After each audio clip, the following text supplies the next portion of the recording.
Heute zeige ich Ihnen, wie Sie in VideoWeb mit der Karte arbeiten. Das meiste funktioniert dabei genauso wie in Google Maps. Mit der linken Maustaste können Sie ganz einfach die Karte hin und her verschieben. Mit dem Mausrad zoomen Sie in die Karte hinein oder entsprechend hinaus. Wenn Sie die Shift-Taste gedrückt halten, können Sie ein Rechteck aufziehen, sodass automatisch auf den Kartenausschnitt gezoomt wird. Einen Pin setzen Sie auf der Karte, indem Sie die linke Maustaste lange gedrückt halten. Sobald ich den Pin gesetzt habe, wird hier oben auch direkt die Adresse angezeigt, auf der der Pin festgelegt wurde. Jetzt zeige ich Ihnen noch, wie Sie Kunden in der Karte auswählen können.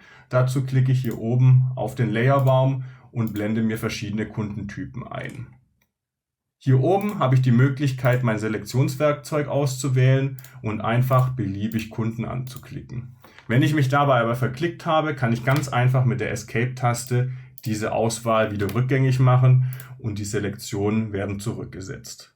Was auch noch hilfreich ist, wenn ich beispielsweise einen Kunden selektiert habe und wieder draufklicke, so kann ich ihn auch abselektieren.